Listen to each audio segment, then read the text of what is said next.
En Londres, en el Albert and Victoria Museum, se encuentra esta pintura.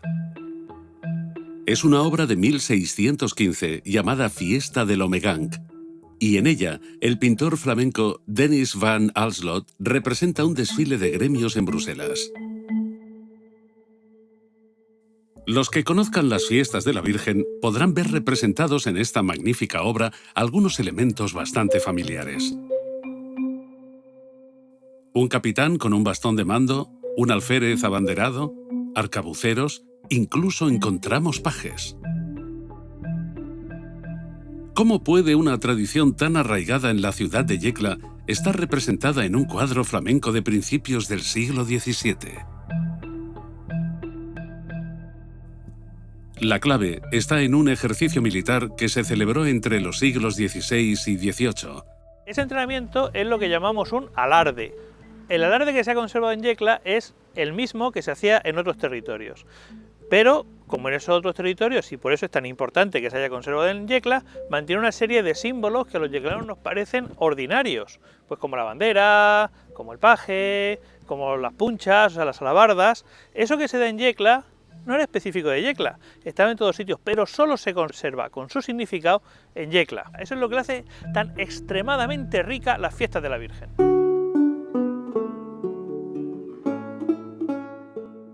La época es el siglo XVII, el llamado siglo de oro español.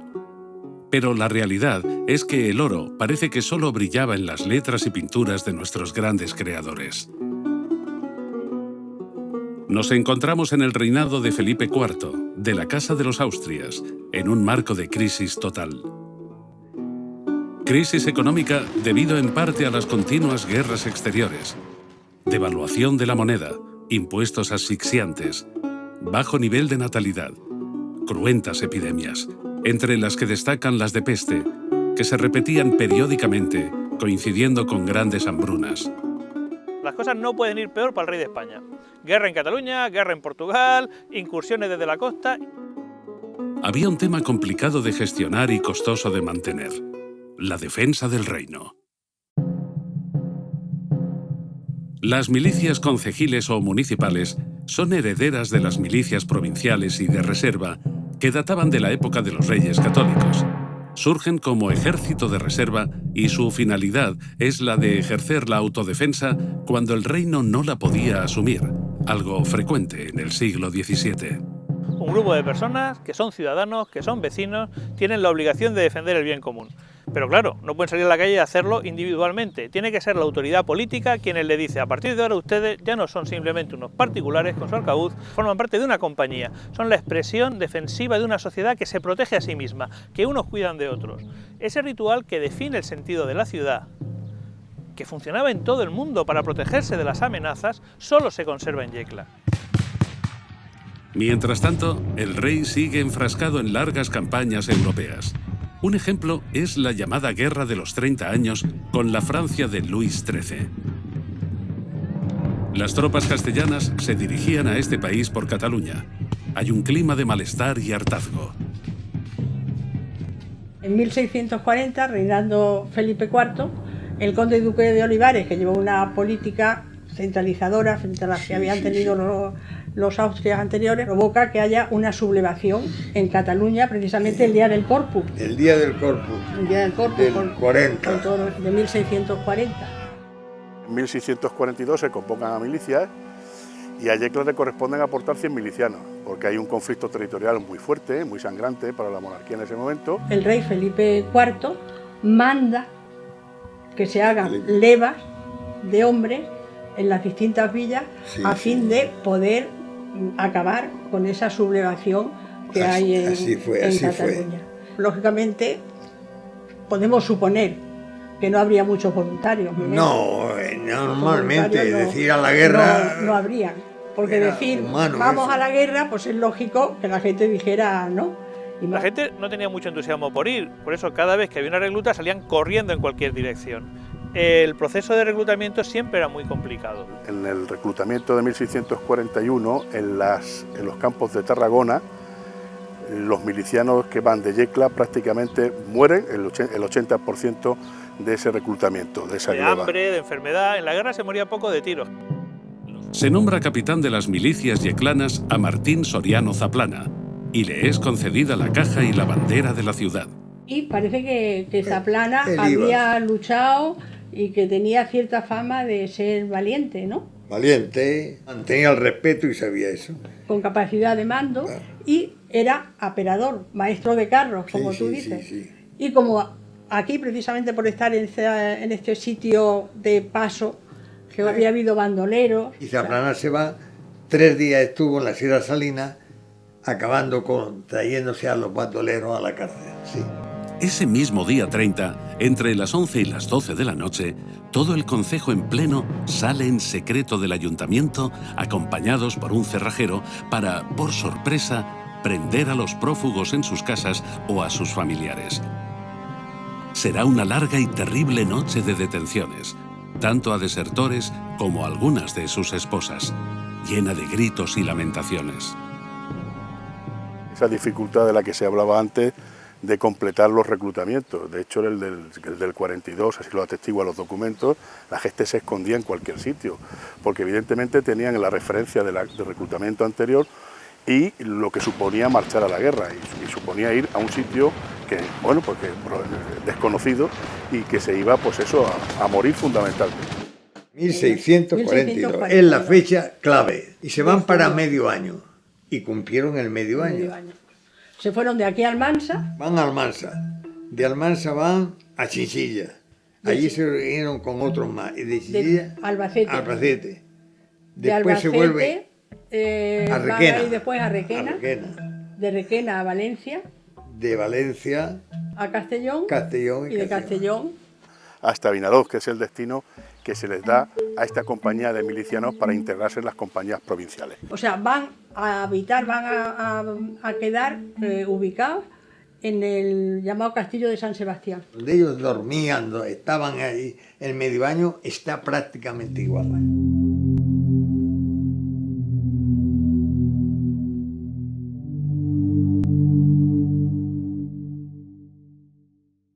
La expedición de 1642 fue bastante buena dentro de lo que era ese momento de tensión y ese momento que suponía marchar a la guerra sin saber dónde ibas y sin saber si ibas a regresar. Claro, piensen ustedes una cosa. En la guerra, en la Edad Moderna, sobre todo se muere de hambre, sobre todo se muere de peste. El número de muertos en combate es muy reducido, pero el nivel de pauperización, de pobreza, de miseria, de enfermedad es tremendo. Sorprender que vuelva alguien de la guerra ya es mucho, que vuelvan todos es inusitado. Eso es quizá lo que caracteriza esa memoria del momento fundacional de las fiestas de la Virgen. Les aconsejó que antes de ir a sus casas, cada uno, subieran sí. todos en bloque a dar gracias a la Virgen. Esto es interesante. O sea, no iros, antes de iros cada uno a darle un abrazo a vuestra mujer o vuestros hijos, vamos a dar las gracias, y entonces subieron. En 1691, para mejor organizar este rito, espontáneo, aunque repetido, se funda la Cofradía de la Purísima, una de cuyas primeras actuaciones fue adquirir una imagen, similar a la actual, obra de un franciscano desconocido. La imagen de la Virgen la trajo un franciscano a finales del siglo XVII. Y sabemos que tenemos una fecha, 1711, que sabemos que se bajaba desde el castillo esa imagen hasta la iglesia vieja. Pero a partir de 1711, Miguel, se baja con asiduidad ya, porque al principio no había... Se bajaba la Virgen, pero no era una fecha determinada ni nada. Esta bajada de la Virgen era celebrada con la realización de un alarde militar. Como Yecla está lo suficientemente cerca y lo suficientemente lejos de la costa, la gente tenía que seguir entrenándose para socorrer a sus vecinos. Ese entrenamiento es lo que llamamos un alarde que en Yecla se ha conservado, pero un alarde que se daba en todos los demás territorios. En ellos se hacían ejercicios de tiro, además de mostrar emblemas y armas a la población para su conocimiento. Las milicias, además de su vocación defensiva, también formaban parte de otro tipo de eventos, como podían ser acontecimientos locales y fiestas religiosas, que fueron potenciadas a partir del Concilio de Trento, como eran las celebraciones de la Semana Santa o el Corpus. Las milicias concejiles empezaron a formar parte de estas celebraciones y procesiones a partir del siglo XVI. Así pues, los alardes fueron origen de muchas fiestas que se celebran actualmente, como son los moros y cristianos. El origen es similar, aunque la evolución de estas fiestas ha sido distinta a la del alarde que se celebra en Yecla. El propio alarde obedece a una estructura muy del reflejo de lo que son las milicias concejiles. Es decir, hay una convocatoria de milicias que nosotros estamos viendo cuando sale el sargento alabardero y la caja. Entonces, pues aparte de la convocatoria de milicias, luego lo que hay es una transmisión del poder municipal que se le da al capitán de las milicias. Luego se realiza el alarde y luego finalmente se disuelve la milicia en lo que nosotros conocemos como el día de la subida. Eso es. Entonces se está dando perfectamente toda esa estructura. En estos alardes, la soldadesca desfilaba con seriedad militar, haciendo alarde, o sea, haciendo una demostración de su capacidad bélica, mientras el alférez jugaba la bandera en torno a la imagen elegida como protectora de la compañía, en este caso, la Purísima Concepción. En el alarde encontramos primordialmente una jerarquía que ya tenía la compañía que dirigió Martín Soriano Zaplana en 1642. El capitán de la compañía, el máximo responsable de la misma y cuyo emblema o insignia es el bastón de mando. Actualmente, en las fiestas de Yecla es llamado también mayordomo del bastón. El cargo de alférez, también llamado actualmente mayordomo de la bandera y cuya insignia es la enseña identificativa de la compañía. La bandera distinguía a las distintas compañías de milicias concejiles de las diversas localidades. Este juego es la antigua forma española de homenaje a la bandera, que es el que sea jugada por el alférez abanderado. Esto era común antes de que se impusiera la manera francesa de homenaje, que es el besarla. La bandera significa el sentido republicano, político, municipal. Todos los milicianos forman parte de una corporación, en este caso Yecla. Esa corporación se organiza de forma jurídica, política, legal, organizada. Es el símbolo más importante porque es donde simbólicamente se está transfiriendo ese poder civil al jefe de la milicia, en este caso al capitán. El jugar la bandera, los lugares donde se juega, eso era típico y lo vemos en los cuadros del siglo XVI-XVII de los alardes de milicias. Ahora hemos tenido la suerte de encontrar una bandera que con casi toda seguridad o es del fin del XVII o es del XVIII. Y sabemos que la bandera de las milicias de Yecla resulta que eran como las demás del ejército de los Habsburgo, es decir, con la cruz de Borgoña, solo que en este caso decorada con la Inmaculada Concepción. Obviamente tenemos el paje, quienes acompañan a los dos oficiales, el alférez, es decir, el abanderado, de hecho la palabra alférez quiere decir abanderado, y el capitán, es decir, los dos mayordomos. Pues el paje es literalmente el paje de armas, el niño que va al lado del capitán y el capitán le deja sus utensilios para disparar con el arcabuz. Por eso, lo que antiguamente tenía que llevar el capitán, es decir, el mayordomo del bastón, posteriormente lo lleva su paje, es perfectamente natural, lo vemos en todos los cuadros que hay sobre alardes. El famoso pomo de los pajes es una jineta, es el símbolo del capitán, una lanceta, una lanza pequeña, se llama jineta. Eso es lo que llevan los capitanes. La barda, que le llamamos popularmente, lo conocemos como las punchas, y los sargentos, los tíos de las punchas, pues son un poco lo que viene a escoltar a lo que son las insignias y los que acompañan a los oficiales en la compañía y escoltan fundamentalmente la bandera, ¿no? Que son los que dan autoridad. Lo que imprimen la autoridad precisamente. La caja, una figura esencial ya que en su origen es el medio por el que se transmite las órdenes del capitán a la compañía. Tal y como indican las ordenanzas de 1786, la soldadesca está formada por escuadras, que constan de 5 hombres y un cabo. Esta figura, cuya insignia es una vara de mando, guardaba el orden en las escuadras. En combate, por ejemplo, su misión era que la soldadesca combatiera y evitaban cualquier intento de deserción. Actualmente, sus herederos serían los ayudantes mayores, erróneamente llamados capitanes, que tienen la figura de cabo o alguaciles, y cuya misión es guardar el orden y la disciplina en los distintos actos de las fiestas de la Virgen. Otra de las peculiaridades que hacen distinta o diferente a las fiestas patronales en Yecla es el fuego de arcabucería y el arma que se utiliza, una arma de avancarga, y que realmente nosotros con el paso del tiempo lo hemos ido acortando y separándonos quizás un poco de lo que sería un arcabuz del siglo XVII, que es pues, de una caña mucho más fina, que es el que también se utilizó en Yecla durante el siglo XIX fundamentalmente. El arma de arcabucería es un arma de fuego. Se diferencia con el mosquetón, portada por los mosqueteros, en sus dimensiones, siendo el arcabuz más manejable que el mosquetón, que debido a su longitud debía dispararse con una horquilla. Es un arma de gatillo. Actualmente en Yecla se dispara cargada solo de pólvora fina, sin usar el gatillo con el arcabuz en posición vertical, evitando así posibles quemaduras producidas por el disparo, acercando la mecha encendida con la mano al depósito de la pólvora o cebo, que reacciona a través del oído con la carga interna del arcabuz, alojada en el interior del tubo, produciendo así la detonación. En su versión original, la mecha iba enganchada en el serpentín, que actualmente está inutilizado en la mayoría de los arcabuces. Las cargas de pólvora las realiza el cargador, que es la figura del ayudante del arcabucero.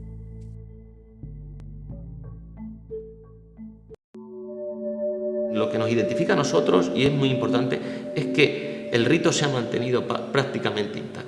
Todo lo que sabemos sobre las fiestas de la Virgen, los gastos principales de las fiestas, lo hemos mantenido intacto, y parte de ese logro lo ha tenido en estos 85 años la Asociación de Mayordomos, y eso yo creo que hay que enfatizar en ese punto.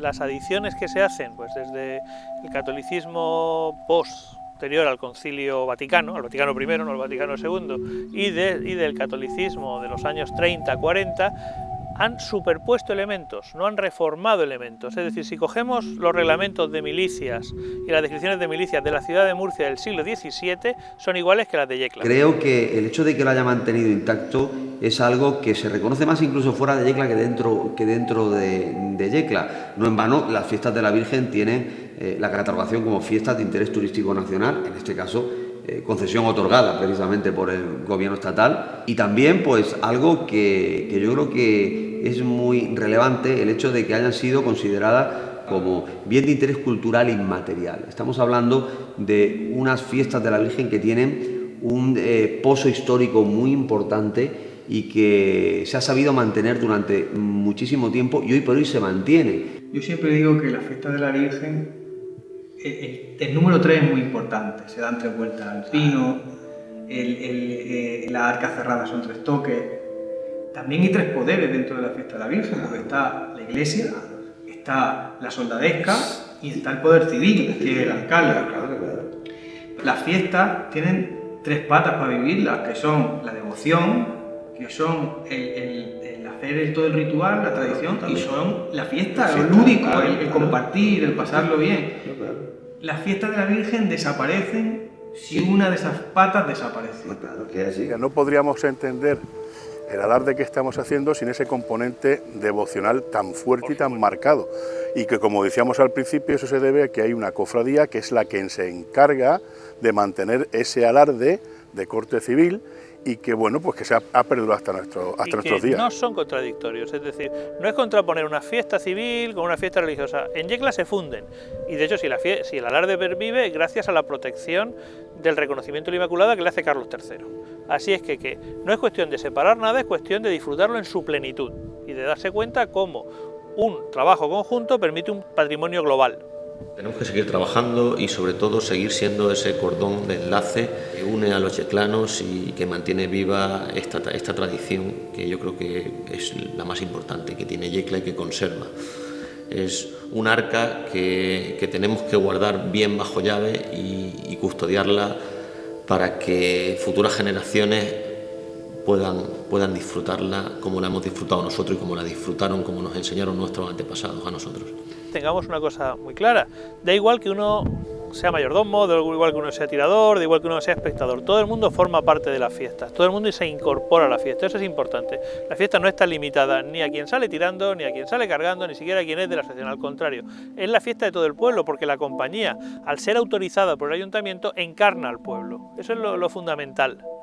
Evidentemente la fiesta tiene sus connotaciones religiosas y evidentemente tiene sus connotaciones civiles, cada uno se quedará con aquella parte que más le guste, o con todas, seguramente. porque efectivamente la fiesta es resultado tanto de una preservación como una de devoción particularmente activa por el pueblo de Yecla. Yo creo que en la fiesta de la Virgen se participa de muchas formas, de muchas, porque participa el que está en la soldadesca, pero participa cualquiera porque comparte con su familia una comida y con amigos que vienen de fuera o con familiares tuyos que vienen de fuera. Eso es la fiesta.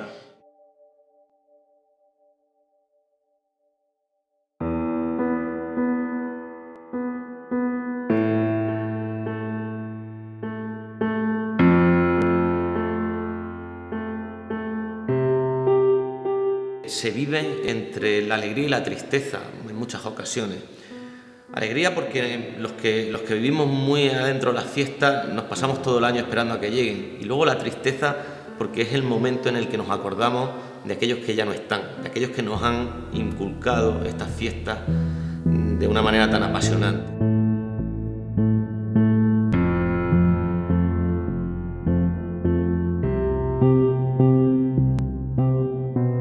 Esa aventura que resultó ser la expedición de antepasados nuestros a las costas de Vinaròs llevaba aparejado algo que me parece fundamental y que ha estado muy vivo en los sentimientos de nuestra población, que es ese ansia del regreso, como decía José Javier, a la casa, ¿no? El regreso a tu hogar, el regreso con tu gente, esa idea de salir con la fijación de volver, de regresar pues eso, a tu punto de partida, a las raíces.